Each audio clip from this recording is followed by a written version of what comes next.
second Glickenhaus of Richard Westbrook, and Antonio Felix da Costa should be there as well. And if he's on his toes, he might be able to upset the apple cart. It might be that he's quite content to let the hypercars go, because they look like they may put themselves in a little bunch here.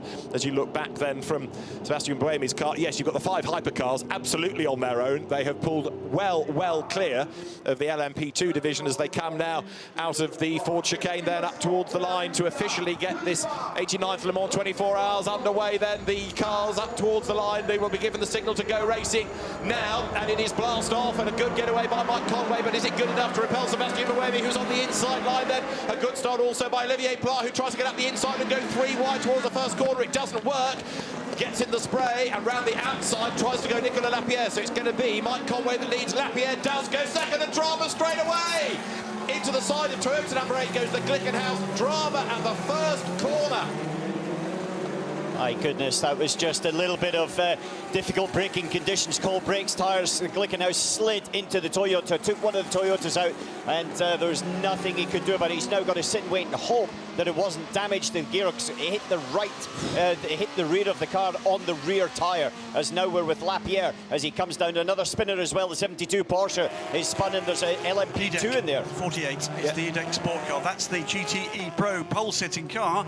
The 72 car damaged certainly to the front right corner of the Glickenhaus. We've not seen what damage yet has been caused to the number 8 Toyota. So that was Patrick Pilet and Maxime Martin spinning. 2 drivers you wouldn't anticipate to be doing that.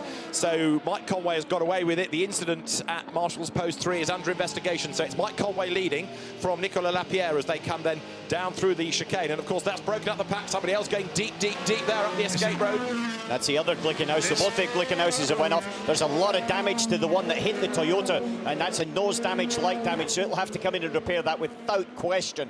And there's an LMP2 battle for the lead. Jota Sport are defending a little bit as everybody's going everywhere in the first chicane.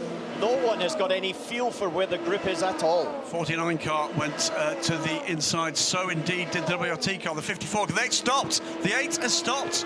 So that's the answer in part to the question, Alan, about the damage. It's had to stop. A word with the team. It's got going again, but a big delay. It looks like it was Olivier Pla's car that suffered the damage, but I think Louise will be on her toes down towards the Toyota garage, because on the very first proper racing lap of the 24 hours, big drama for Toyota number 8.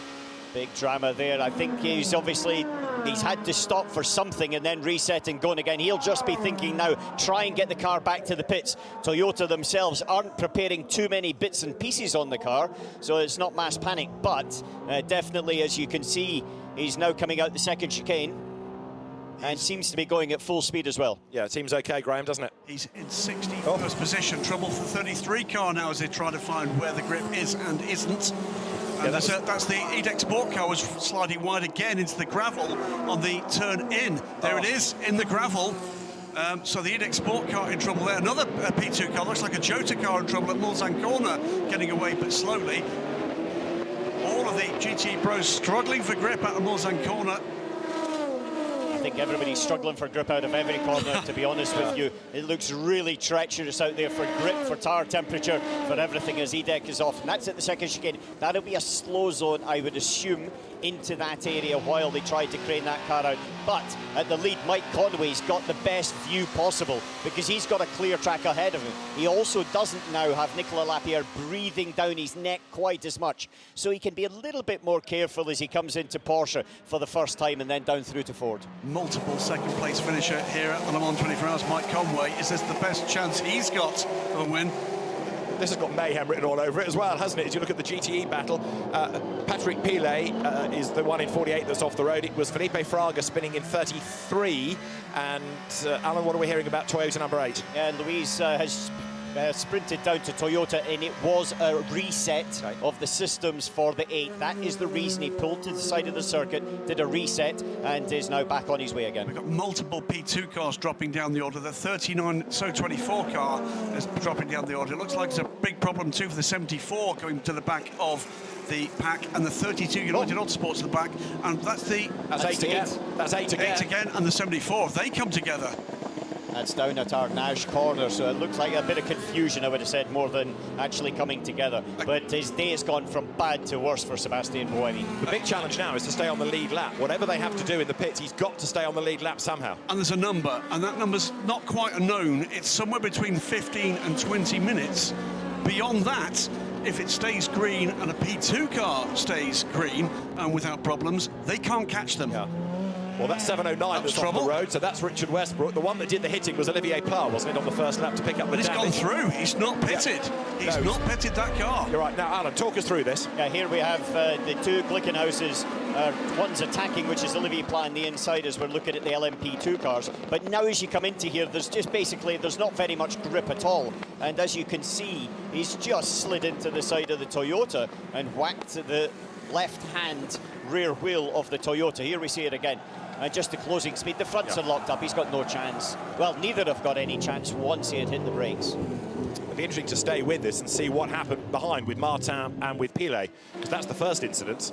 You see the debris that's on the road, but then, of course, there was the secondary drama behind, and then more around the lap. So, number 8 Toyota, we're anticipating to come in. And there's the reaction from the teams watching on in the pit lane as they see the drama unfold. On board with the Corvette now, number 63. Sister car ahead. Sister car's dropped back, hasn't it? In fact, they're leading 1-2 now. Yes, Tommy Milner ahead of Antonio Garcia, but all of that was because of the big sort out on the opening lap, cars scattering. So Mike Conway led at the end of the, what we'll call for the moment, that one, the first proper racing lap, by 1.6 seconds from Lapierre. Olivier Pla in third place, and here's our first slow zone. This could be a little bit tricky as the EDEC car's now on its way again, being dragged out of the gravel track. It'll be full of gravel, and it's made its way back onto the track. So dramas galore on these first couple of racing laps. And in more or less every class as well. Trouble for 92. That's Estra. Kevin Estra's had a moment, so thankfully he's not dinged it, but Kevin Estra has a spin and gets going, so we expected drama, but he's coming at every corner. For every carve almost, he's having some sort of strife. This is in a slow zone, that's why the pace is so reduced if you do a double take. And look at the traffic jam behind. The only good news you can report is that track conditions are improving. Absolutely. Yeah, marginally, I have to say. True. I don't think if you were in one of these cars, you would think they were improving too much, but that's just purely the grip that's available for them.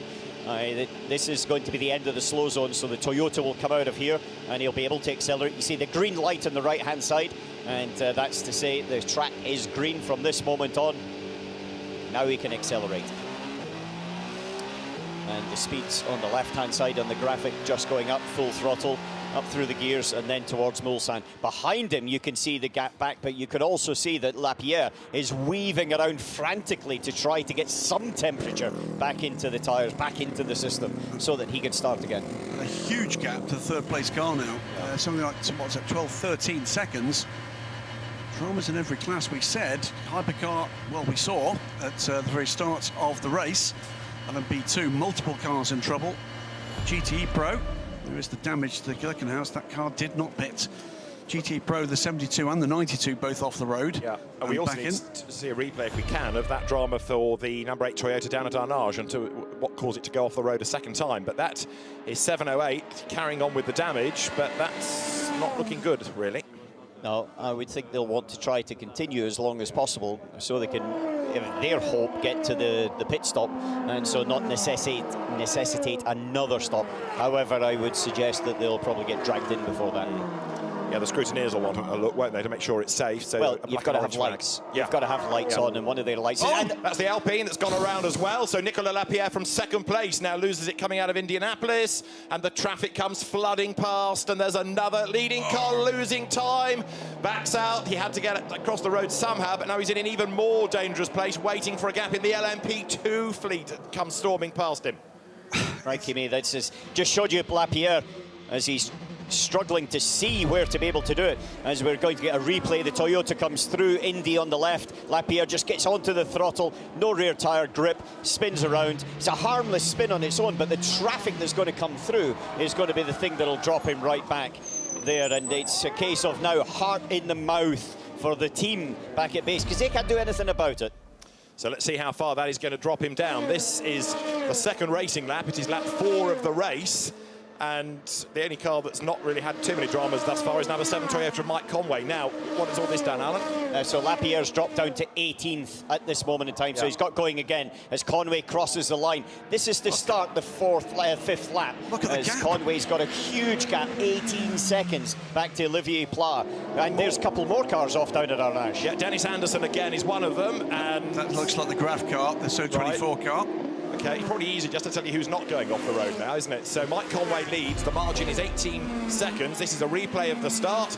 The two Toyotas side by side to begin with. And it's the car at the back that we need to be watching. It's that Olivier Pla. It's the sister car that goes down the inside, the 708 that goes down the inside. Sorry, it wasn't. It's Richard Westbrook that's on the outside there, and then just slides down and tags the back right on the wheel. So Toyota by this time will know what the shock sensors, basically the sensors on all parts of the rear suspension and the gearbox, will have told them whether that impact was enough to do any damage. However, you never know what the resultant effect is. Toto off again. Toto off again. That was a Toto, was it not? To the inside? Replay. Oh. That's the first lap. That's what we were waiting for, the Martin and Pilet drama, which was behind. So as the Toyota rejoined, that's what was happening there. Then you had Felipe Fraga going off, and there's Pilet having his second drama of the opening lap. And that was all self-induced, wasn't it? Just skates off into the gravel. I think there's a bit of frustration after the first incident and then pushing ahead. But now Mike Conway's got 20 seconds of a gap.